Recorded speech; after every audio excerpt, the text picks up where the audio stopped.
अब बैठे जा, हम 1 लाख रुपया हम तुरंत दे। अब ये कहते 1 घंटा 2 घंटा चाहे जहाँ भी किताब हो रखे हो लेके आओ, हम पैसा दे सबके सामने। यही मंच पे खड़े खड़े न दिया तसल अपने माई बाप को पैदा नहीं वाह, बस दिखाई दे कि दूध भगवान यहाँ उठट्टी करत करत मर गए रे, सुअरा खाई लिए रे, बस इतना दिखाई दे बस। बिरहा गाँव बंद आजू से दिखाई दे बता। गरिमा बतावत है मैं सूरज यादव, जितना तहार उम्र बा उससे कई साल से हम बिरहा गावत है। हमें सिखावा मत, पहले बोले तमीज सिखाई, अब नीचे वाले के बोले के तमीज सिखाई दो के। गाड़ी साला साला साला साला गिराए। हम कलाकार है, चाहे हमारे टेरी वाले हो चाहे हम हो, चाहे जेके भी आदमी बोलता कुछ भी बोलत बा, अगर केहू के गरियावता तो तू सबे कम से कम अपन जबान बंद कई कर रखा जा, सहूर वाला है तो तू सबे काहे बदतमीजी से बोलत बा। हम तो पार्टी वालन के ना गरिया, हमके गरिया हुआ तो चूतिया आदमी। अब वहाँ गिराए के लगा मारे बा, गिराए के मारे लगा। हम बहुत दूसरे पार्टी के आदमी।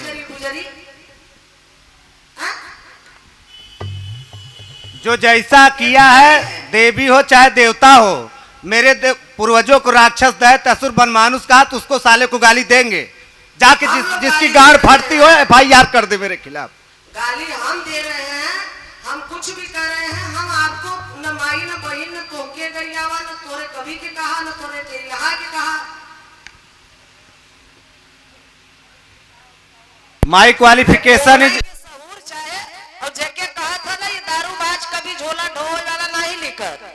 IAS के जे तैयारी करत रहा है, आज हमार देन बा है कि हम नौकरी नहीं करे दी। पूरे खानदान में पढ़े हुए। My qualification is main English literature and graduation political science and English and preparing a civil exam at Allahabad district part time. You can talk English or Hindi. तो ये बुजरी छिनरी वाला बात करो नहीं तो सारी नेतागिरी निकाल देंगे। बुजरी छिनरी न करे, चाहे बुजरी बुजरी करत हो जाई है सहूर बा। हमको गाली साला दे रहा है यार। मंच का ही गरिमा हो। हमने इसको है भैया है कैमरा वाले एक जने का निकले ही न चाहे। ठीक भाई, ये गरिमा है मतलब बुलाया है आप। आपने टोका वहां जब गाली दिए, आपने गरिमा आप रखे हैं, आपने टोका उसको। नहीं, आपको टोकना चाहिए ना, क्यों गाली कर रहे हैं आप पार्टी वाले को? क्या मैं इनको गाली नहीं, मैंने इनको गाली खसरा खतौनी। अरे यार बतावा, आधी अरहरी घिसियाए जा और मौसिया कहे ना छोड़ा। हाँ? सब कुछ कहे जाती हैं भाई, कहती हैं कि हम तोहका कुछ कहबे नहीं भे, आ तोहरे छनमनी काहे लागत बा।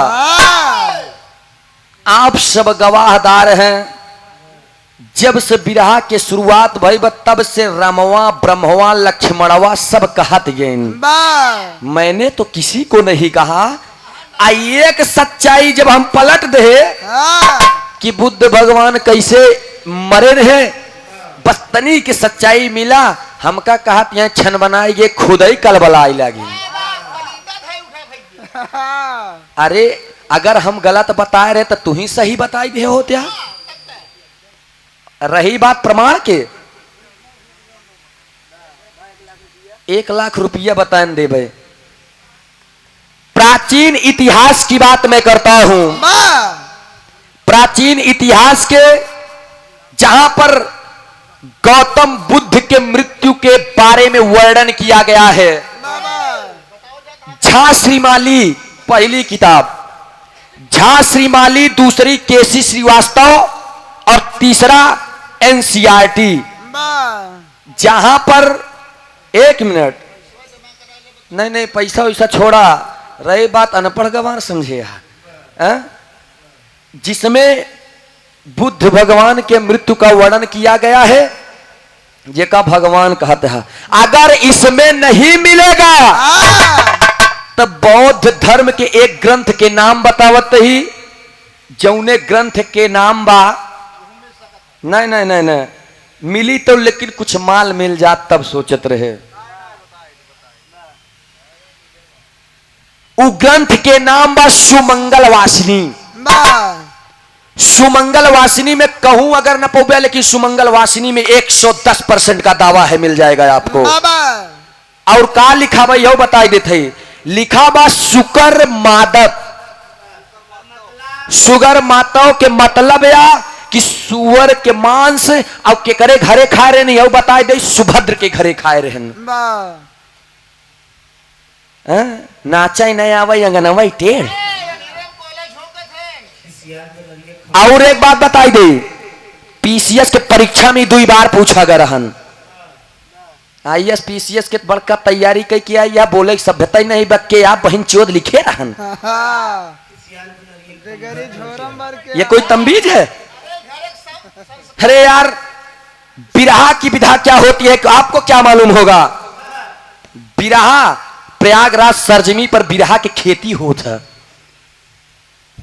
जहां एक तरह चाप दिहल जात है इधर से ना, एक तर्ज में हजारन शब्द निकलत है। मैंने अभी बताया ना, बतावा भाई हमसे प्रमाण मांगता है, बताए तो देते ही। बौद्ध धर्म के एक ग्रंथ बा जौने के नाम सुमंगल वासिनी, उठावा। और का लिखा बा अतिसार। अतिसार माने पेचिस होता, पेचिस होत कि नहीं होत? बताइन पहले ना तो तोहार हम पल्ला ही छोड़ देते हैं। कहीं देव देव देव देव दानव हो गए, मतलब मांगत रहे देव देव देव देव दानव हो गए। संस्कृत का एक शब्द है जिसका नाम है दिव। दिव शब्द से ही देवता का नाम ये प्रख्यात होने लगा। दिव ना ही देव देव पढ़ाता है। सच्चाई अगर मैंने बोल दिया तो कलबली लग गए, भवाई लाग कि अरे बाप रे बाप लेहेज था। बताए रहे ना कि दूसरी मुलाकात या तीसरी में भाई और पता नहीं का हुई। और हम कलाकार, मैं एक बात और बता दे रहा हूं, बताएं कहें घमंडी यहा तू, घमंडी हम ना ये है तोहार घमंडवे कहवा कि घमंडी यहा तू, बतावा। वही हाल बा कि कुकुरी केतनौ कंठी बांध है भाई, कुकुरी केतनौ कंठी बांध है, दोना चटबई तो करी। असाप केतनौ फंसी कोरई लेकिन कटबई तो करी। जेकर लंठ बा स्वभाव ओकर जाय ना प्रभाव, गदही केतनौ नहवावा बुजरी लोटबई तो करी।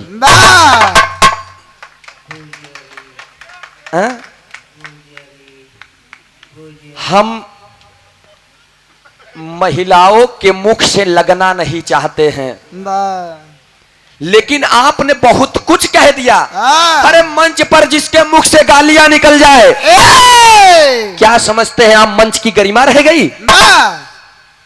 ऑर्केस्ट्रा और नौटंकी के मंच न आई।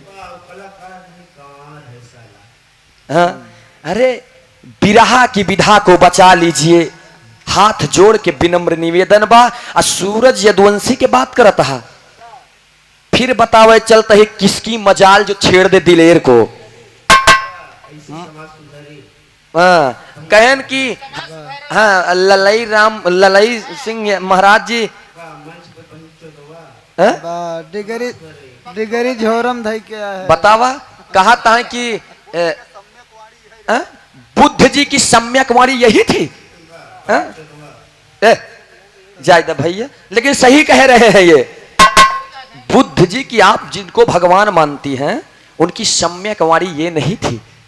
बुद्ध जी कौनों के चाप के एकदम अंड बंड बोल के नहीं सुधारत रहे, मीठे वाणी से मधुर बोल बोल के, अंगुली माल के। हाँ, अंगुली माल एक डाकू था जेका वो उनको अपने व्यवहार से सुधार दिए बाबूजी। सही बात तई है कि एक बात जान ले सरोज जी, तोहसे जे अनपढ़ा कलाकार लागी उस पार ना पाई। ये हम यो कह देते ही, अनपढ़ा कलाकार लागी तो पार ना पाई। काहे कि तू है खसरा खतौनी दिखौबू। बा मालिक तनी से चूक कही गया, इनका बिरहिया बनाए दे, नहीं तो जज बनावे चाहिए। बड़ा खसरा खतौनी देखतिन हो। हमारे आजा बाबा लाई के चला गए कि खसरा खतौनी देखा, लड़ा मारा भीड़ा परा रहा। वाह, आपने मेरे बिरहा को अगर नहीं छेड़ा है तो सूरज यादव इतना गद्दार नहीं है कि आपके बिरहा के छेड़ गई हैं। आपने बिरहा की बहुत ही जोरदार प्रस्तुति की। बताइए क्या यही सब संविधान में लिखा गया है? अरे लोग हम आपको बुलाते हैं आनंद लेने के लिए। और एक बात मैं बता दूं सरोज जी, पहले के जमाना चला गा। आज सूरज यादव 26 साल से गाता है। लालजी लहरी गुरुजी से 3 जून के पहाड़पुर में जब हम मंच पे चढ़े तो पूरा गोड़ कांपत रहन। सोचत रहे पता नहीं का गाय दे ही हो। टकहरा आधार शब्द बंदिश डोमरी बंद छंद जंजीरा सीधा पलट चक्रव्यूह मंडल और साथे साथे उल्टवासी सब के तैयारी सूरज यदुवंशी कई के तम मंच पे चढ़ा है। ऐसे नहीं महाराज हरण से लड़त रहे। जब लड़त रहे तो यह कह दे महाराज आज लड़ाई बाप बेटे की है। नीचे उतरे तब हमारे लोग के चाहे जवन हो जाए हम चरण चूम ले झूम के, लेकिन मंच पर कलाकारों की तुलना एक बराबर की जाती है। अब भारी के बहू अपने सिलाई जा। मैं अब कुछ नहीं कहूंगा आपको। आपने एक बात बहुत अच्छी कहा कि जेकर जहां जैसी आस्था भाई तू नहीं कह रहा है करे, पहले हम खुद कह रहे हैं कि जेकर जहां आस्था बा जैसे जेकर प्रीत बा जैसी जेकर लगन बा वो का मनबे करी। तू बुद्ध भगवान के माना तू बुद्ध देवता कहा तू तब बुद्ध के बारे में बुराई न कही पे। बुद्ध के बारे में हम तनी से बताए दे तो हमका लगत बहिया से लेके मिर्जापुर तक कलबलाई आई छनछनाब कलबलाब कौन बहन चोर लिखे से कलाकार मंच पर अगर बिरहा की प्रस्तुति करता है तो बिना प्रमाण के साथ नहीं। ये कलाकार की गरिमा नहीं है। आप कुछ भी अंडबंड बोला कहा था कहे चिल्लाता चिल्लाव ना तो पब्लिक मजा कहां से पाई। और एक बात जान ला, हम एक बात और कहे ना जिसमें नल नील की उत्पत्ति मैंने दिखा दिया। हम कहे एकर काल्पनिक कहानी अंडो बंड जोड़ के अगर एकर जवाब दे देबा तो जौन कहा तवन हार जाब। हमका इसे कह के देखा कि एकर अंड बंड जोड़ के जवाब दे कम से कम 2 जवाब तैयार करब। हम अपने से 2 जवाब तैयार करब मंच पे। मां शारदे आदि शक्ति जगत ज्योति जगदम्बा का वास हुआ करता है कलाकारों के मुख पे। आज ऐसे 6 साल से माई भगवती की कृपा से दरे दरे थोड़ी टार के गावत है। कौनो ऐसा जिलो न बचा हुई जहां सूरज यदुवंशी प्रोग्राम न गाए हुई है। अब ये कहा घमंडी है घमंड करत है। कौनो ऐसा कलाकार न हो चाहे ओम प्रकाश यादव जी हो चाहे बक्सर बिहार से चाहे दीवाना जी हो। यहीं आपके यहां से 5 किलोमीटर दूरी पे हमने गाया था ओम प्रकाश दीवाना जी से और आप भी थे। उनसे भी मेरा विवाद हो गया था। वो बार बार कहा कि बस मरा नाम सत्य है हमके रामो नाम सत्य बा। लेकिन लास्ट में अंतोगत्वा वो मान करके तब मंच से उतरे कि बाबू सूरज तुमने जो सिद्ध कर दिया वो सही है। कहा जनबा की आत्मा परमात्मा और आस्था का होत है। लेकिन बहुत अच्छे कलाकार हैं। वो समझते थे तर्क और वितर्क की कल्पना करते थे। जहां जैसे जरूरत हो वहां पर आप वैसे दीजिए। वही हाल बड़े बड़े पंडित पुराण पढ़ने वाले गए। बड़े बड़े पंडित पुराण पढ़ने वाले गए। ज्योतिषी भी ज्योतिष विचार कर चले गए। रामचंद्र सीता समेत चारों भाई गए। हनुमान लंका उजाड़ कर चले गए। वाल्मीकि नारद वशिष्ठ मुनि ज्ञानी गए। वाल्मीकि नारद वशिष्ठ मुनि ज्ञानी गए। कहे कभी भोजराज जो जग में आया वो कर पसार कर चले गए। दुनिया में जे आए बस सब के जाए के बा। और आप बतावत यहाँ कि शूद्रन के उतनी समय पढ़े लिखे के कोनो अधिकार नहीं रहन। लेकिन बीच में ऐसा हुआ था मैं मानता हूं। लेकिन एकरे पहले वाल्मीकि जी और वेद व्यास जी जिन्होंने रामायण और महाभारत की रचना किया जाए के पढ़ लिया वो लोग शूद्र ही रहन। बिरहा में बिना प्रमाण के कलाकार अगर बिरहा गाई तो सक्सेस न हुई। आदरणीय आप सम्मानित श्री सभाओं पर प्रसन्न होकर सम्मानित श्री आप बिरहा के आयोजक और बिरहा के ठेकेदार हम कलाकारों के अग्रज शारदा यादव उर्फ बब्बू यादव हमारे मौसिया जी 101 रुपए का पुरस्कार आपके चरण कमल में पूरी पार्टी की तरफ से स्वागत अभिनंदन बंदन बा। समय एकदम लास्ट बा। हम तो सोचे रहे आज एक ऐसी गीत गावे चलते रहे लोग गीत में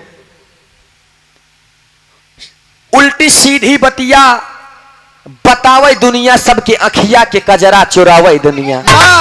एक लाइन बताओ, बड़ी भारी बात बताओ, कैसे मास्टर साहब?